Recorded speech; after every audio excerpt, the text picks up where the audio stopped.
안녕하세요. 정쌤입니다. 네, 이번 시간은 이제 비동사에 대해서 한번 접근을 해볼게요. 초등학교 고학년 정도 되는 친구들이 처음 문법 책을 가지고 공부를 이제 하게 될 때, 문법서에서 다루는 내용이 그렇게 복잡하진 않아요. 뭐 모음과 자음을 구별한다든지, 뭐 명사, 동사 이런 간단한 품사에 대한 개념을 익힌다든지, 뭐 이렇게 이제 진행이 될 텐데요. 전에 한번 제가 이런 말씀을 드렸어요. 이 문법 교재 안에서 나오는 문제들이나 이제 개념들은 실내 수영장 같은 것이다. 근데 우리가 뭐 원서를 읽는다든지 회화를 한다든지 라이딩을 한다라는 거는 바다 수영 같은 거라서 실전에서 내가 알고 있었던 내용들을 어떻게 접목시키고 어떻게 쓰는가 활용도에 대한 부분은 또 좀 다른 문제일 수 있다라는 건 거죠. 그래서 배운 개념을 실전에서 자꾸 결합시키면서 이렇게 그게 이거구나 라는 그런 연결고리 같은 것들을 좀 늘려주는 패턴의 수업이다라고 이제 생각을 하시면 될 것 같아요. 특히 문법 문제는 제법 풀면서 뭔가 독해를 해보라고 하면 또는 영작을 해보라고 하면 손도 못 대는 경우 또는 완전히 틀려버리는 경우들을 제가 너무 많이 봐서 상당히 좀 안타까운 일이거든요. 이런 것들이 뭐 문법 별개, 독해 별개 이렇게 완전 따로따로 노는 게 아니라 같은 애인데 독해 쉽게 하라고 문법 가르쳐 주는 건데 독해는 내 맘대로 독해를 하고 문법은 문제 푸는 용어로만 쓰고 그러면 안 되잖아요. 그래서 약간 이렇게 결합시켜주는 이놈이 이놈이야 라는 걸 알려주는 강의라고 접근을 하시면 좋을 것 같아요. 자, 그럼 이번 파트는 아이가 이제 비동사에 대한 공부가 맞춰졌다라는 전제하에 한번 해보겠습니다. 자, 비동사에 뭐 MREG가 있고 이걸 결정하는 건 앞에 있는 주어가 1인칭이냐 2인칭이냐 3인칭에 따라 달라져 라는 걸 좀 어느 정도 이제 습득이 된 상태라고 보고요. 자, 그러면 챕터북에서 비동사만 찾으면 되나요? 아니에요. 자, 비동사에 MREG가 있고 뭐 이런 거는 조금 세부적인 문법 지식이에요. 제가 늘 강조드리는 거는 조금 넓은 곳에서 봐서 세부적인 것으로 이렇게 들어와야 된다라고 말씀드리는 거거든요.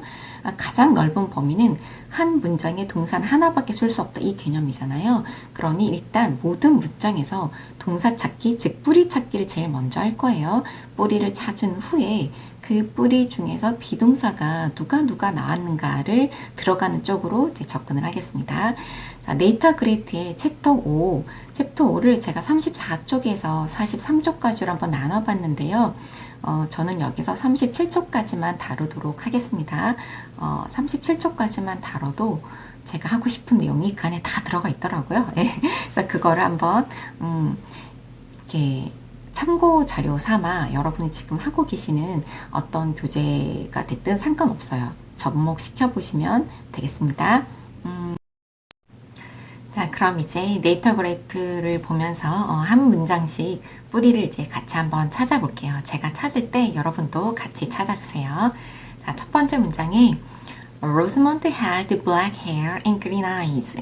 자, 여기서는 헤드가 되겠네요. 로즈먼드가 검정 머리카락과 초록 눈을 가지고 있어 라고 되어 있고요. And cat hair all over her.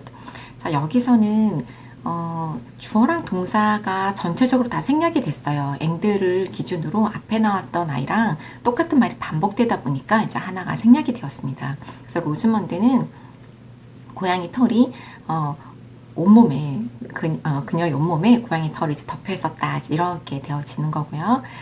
I am Nate Great, I said. 이제 네이트가 자기 소개를 시작했어요. 나 네이트 그레이트야. 근데 이제 뿌리가 am이고, 자, 우리가 공부했던 또 비동사가 등장을 했어요. I am a detective. 나 탐정이지. 뿌리가 am입니다. 그랬던 이제 로즈먼드가 a detective? said Rosamond. 탐정이라고? A real live detective? 이렇게 물어봐요.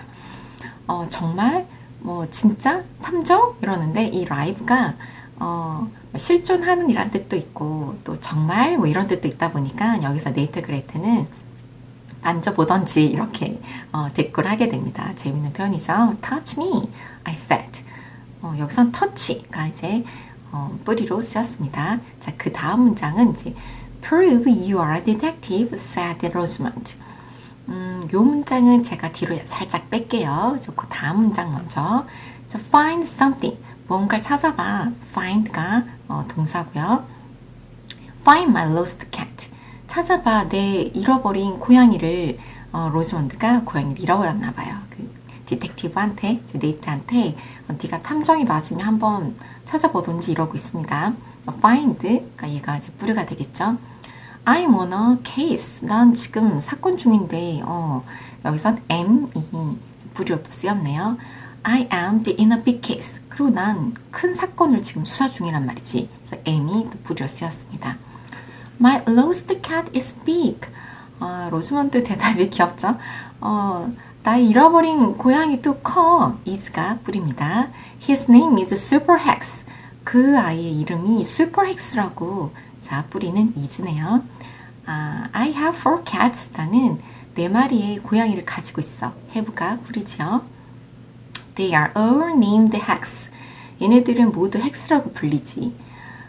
I could tell that Rosamond was a strange girl. 자, 요 문장, 요것도 잠시 빼겠습니다. 자, here are my other cats, she said.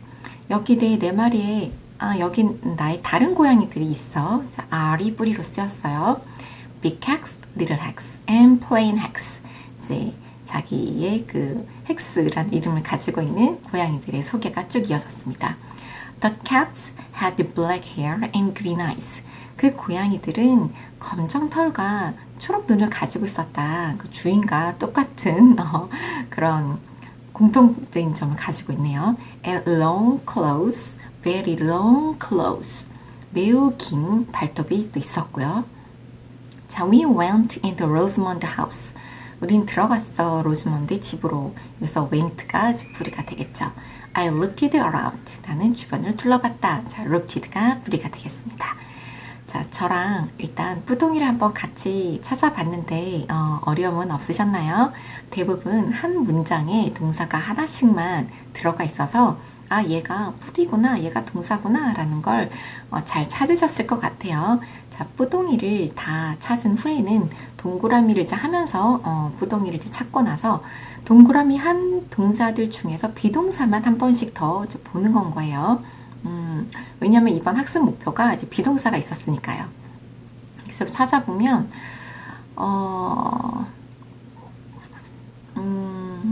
I am a detective에서 am, my lost cat is big에서 is, the here are my other cats에서 are 같은 아이들이 이제 비동사로 쓰여졌죠. 그 다음은 이제 주어랑 동사가 일치가 제대로 됐는지를 직접 확인해 보는 건 거죠. I am a detective에서는 주어가 I니까 am이 제대로 왔고, 자, my lost cat is big에서는 my lost cat이 3인칭이 되니까 is가 잘 왔어요. 그러면 here are my other cats에서 아이들이 질문을 할 수가 있어요. 엄마, here는 몇 인칭이에요? 뭐 이렇게 할 수가 있는데요. 그럴 때 here는 여기에 라는 뜻을 가지고 있는 거기 때문에 여기에 뭐가 있다라고 얘기할 때 이제 먼저 소개를 해주는 말이라서 뭐가 있는지는 비동사 뒤에를 봐야 돼. 뒤에를 보면 other cats, 복수형이 왔기 때문에 여기 R이 쓰이는 거야. 만약에 뒤에 고양이가 한 마리만 왔다라고 하면 그냥 here is가 됐을 거야. 이 정도만 설명을 해주시면 돼요. 사실 이 부분은 주어랑 동사가 바뀌어서 나오는 도치라는 문법이 이제 쓰인 부분인 건데요. 그런 개념을 아이들에게 막 이렇게 문법적 그 용어를 설명해 주고자 함이 아니기 때문에 이런 거 그렇게 쓰였구나 이렇게만 하고 넘어가시면 돼요. 그 다음에 제가 아까 이제 좀 이거 나중에 다시 소환해서 알려드릴게요 라고 빼놨던 문장이 2가지가 있잖아요. 그 아이들을 이제 다시 한번 불러보겠습니다. 자, prove you are a detective. 요 문장이 있죠.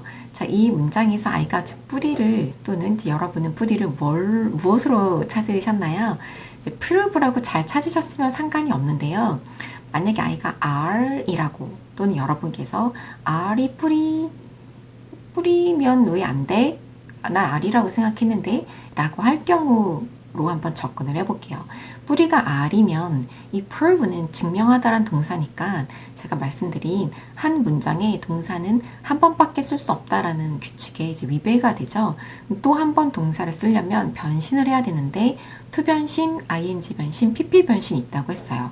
근데 이 prove는 그 어떤 것도 해당 사항이 없어요. to를 데리고 온 것도 아니고 ing도 없고요.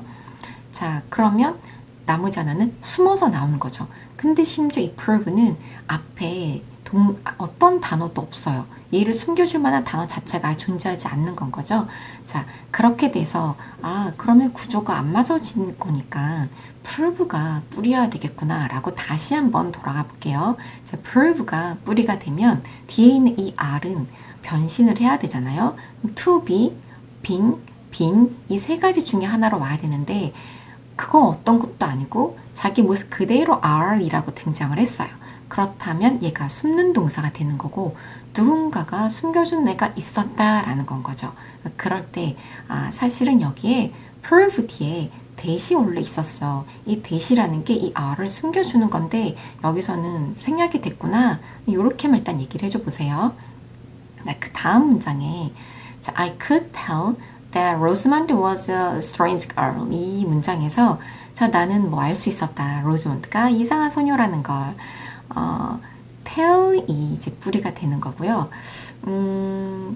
이 was를 또 이제 해결해야 되잖아요. was가 변신이 돼야 되는데 왜냐면 tell이 뿌리라고 하면 했으니까요. 그럼 to be, being, been 셋 중에 하나여야 되는데 아무것도 아니죠. 또 was는 뭐 비동사의 과거형이긴 하나 그 모습 그대로 등장을 한 거기 때문에 얘는 그럼 누군가가 숨겨줘야 돼. 누가 숨겨줬을까? 그렇지, 대시 숨겨준 건 거야. 여기는 이렇게 대시 남아있으니까 얘가 숨는 동사라는 걸 우리가 조금 더 빨리 알 수 있었고 아까 첫 문장에서는 대시를 생략해놔서 자칫 잘못하면 이거 한 문장에 동사 두 개 있는 거 아니야? 이렇게 착각을 할 수도 있으나 동사는 한 문장에 하나밖에 쓸 수 없다라는 건 절대 불변이라는 거. 그래서 변신한 게 아니면 분명히 얘는 숨는 동사가 맞고 누군가가 숨겨줬다라는 걸 알고 있으면 돼. 자, 아이랑 문장을 가지고 이제 약간 이렇게 나눠보는 어떻게 이제 분석을 이제 해보는 건데요. 이런 거를 하실 때는 너무 많은 양을 하셔도 효과가 없고요. 또 너무 많은 걸 한꺼번에 넣으려고 하셔도 안 돼요. 아까처럼 숨겨주는 애가 있대 정도만 하고 숨겨주는 애가 있는데 얘가 지금 생략이 된 거야 까지만 해도 돼요. 근데 이제 부모님들 입장에서는 왜 생략된 거지?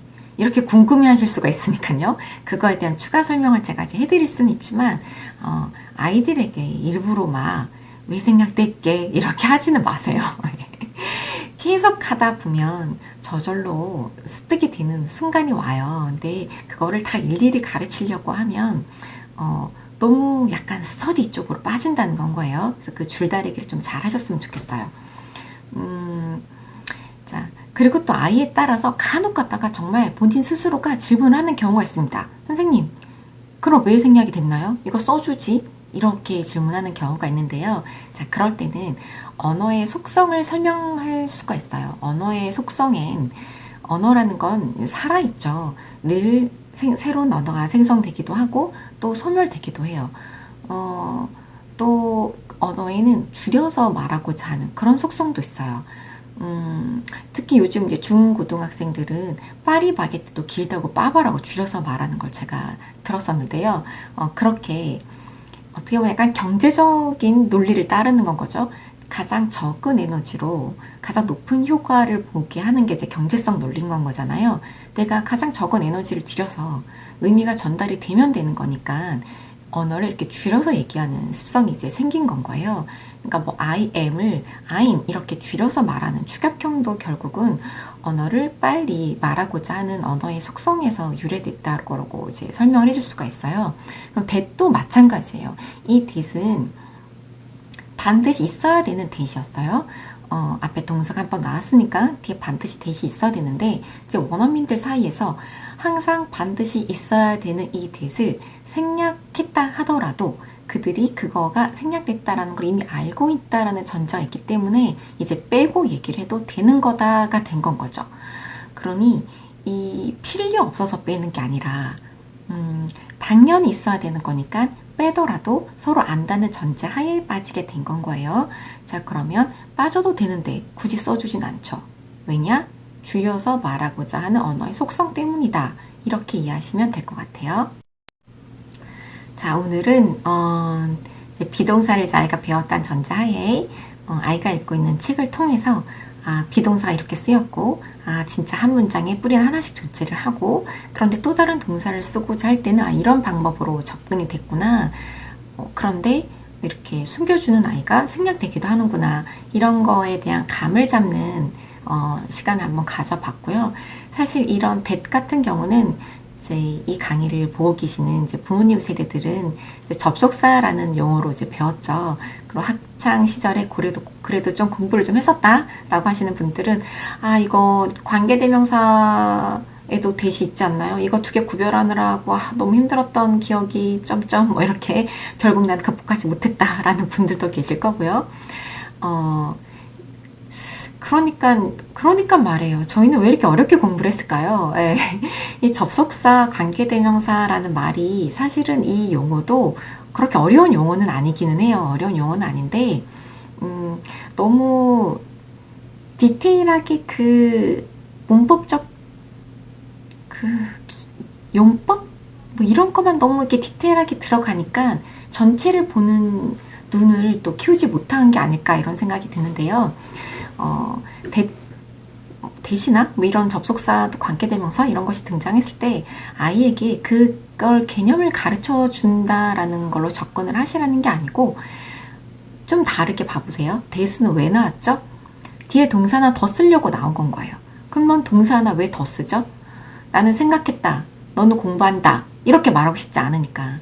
나는 생각했어. 네가 공부한다고. 이렇게 말하고 싶어서. 그렇게 하려면 뭐가 필요했다? that이 필요했다. 다시 that은 왜 써있다? 뒤에 동사 하나 더 데리고 오려고 썼다. 이렇게 개념을 잡고 가시면서 한번 구조를 보는 눈을 키워보도록 하겠습니다. 자, 저는 또 다음 시간에 다른 구조를 들고 또 알찬 강의가 되도록 준비해서 오겠습니다. 감사합니다.